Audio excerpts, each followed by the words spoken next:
Hi, welcome to the Salesfuse 5. Many physicians use checklists for surgeries, central line insertions, and other processes, improving the quality and safety of medical care. Checklists help us make sure we're not missing something and ensure consistency. Anyone can use checklists, from employees to managers and CEOs. As a salesperson, you deal with various kinds of operations every single day. We all use checklists consciously or unconsciously in our businesses. But the thing is, you can't rely on your mind too much. The mind tends to forget. On the other hand, checklists refer to repetitive tasks. You could argue that a person can remember the redundant checks they have to perform on a given operation, but having things written down helps you gain clarity. That is because you have decided how you want the result of the process to look. As a salesperson, you can use checklists to help you during your call preparation phase. You can also use checklists to follow up after a call. The key is documenting the steps and ensuring the checklist is actionable and easy to understand. For example, you write ad copy or blog posts for your inbound marketing strategy. In that case, your checklist might include running spell check on the articles, checking if you added references, if the necessary keywords are included, and much more.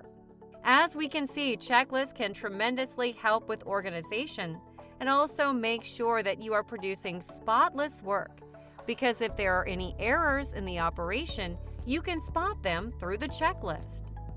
Let's clarify here that a checklist is not a to-do list.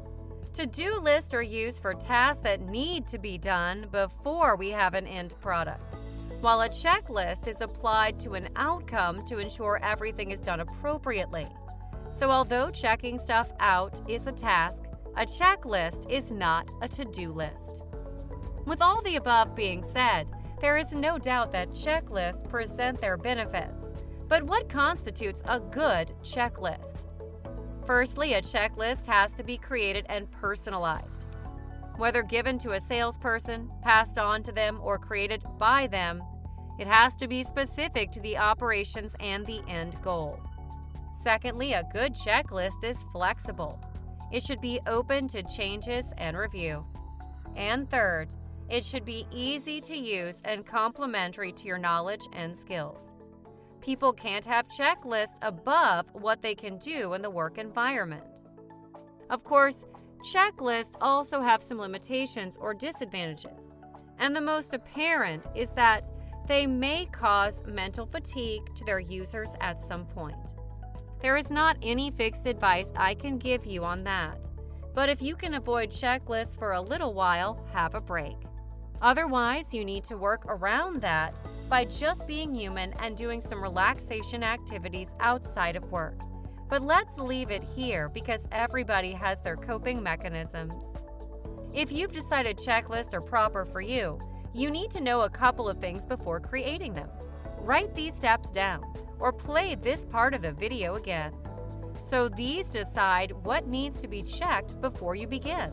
Determine precisely when the list is going to be used and determine the people responsible for checking each task.